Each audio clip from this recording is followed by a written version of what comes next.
Claudine Ewing. And I'm Pete Gallivan, and we are here at the Niagara Falls Underground Railroad Heritage Center. And I can't believe we're joined by Claudine Allah, and I can't believe it's been 7 years since you guys opened. It's about 7 years. It seems like we were just here Yesterday? Absolutely. Yeah, Absolutely. just crazy. Can you believe it's been?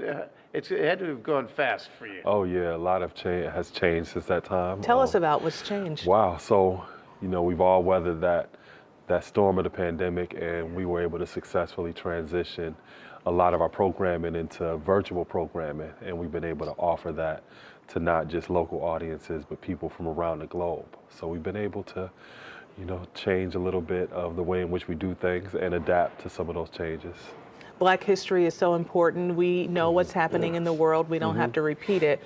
But how are you ensuring that Black history is not forgotten? I think framing it as American history. And I think if you frame it as American history, which it is, then we see that as equally as important as any other stories and history that we tell in our public schools, our private schools, and just in the general public. Yeah, world history for that matter. What's the biggest lesson you've learned, the biggest thing you've taken away from watching this get off the ground and take flight? Well, I think just focusing on the stories of everyday people doing the extraordinary.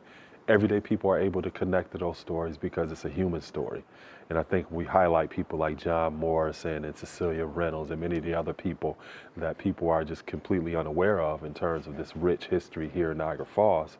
They're able to take something away from those stories of everyday people and begin to look in their own family backgrounds and find those same type of stories in terms of people who are seeking freedom. Why are you so dedicated to this? For one, it's just a part of my legacy.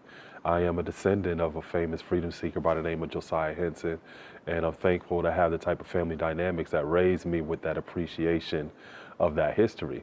So this is something that I take a lot of pride and ownership in. So this has been a journey of discovery for you as well, I would imagine. Always. What is Always. the biggest thing you've learned about yourself and your family in diving into this head first? That there's never enough for you to know. I tell children all of the time, we all have two parents, which means we have 4 grandparents and we have 8 great-grandparents, and you keep going back and you're going to get into the thousands of people who have thousands of stories that literally contributed to who you are. And there's never enough time for you to be able to learn about all of those people that came before you, the importance of their sacrifices and the decisions that they made, and why you are actually here as a person. Yeah, and also that weird uncle that no one wants to talk about that story, so. Absolutely. And as we wrap up, I'm just thinking, because it's Black History Month, are you seeing more people come to the center because they want to learn more? And when you look at their faces, are they a little bit in awe?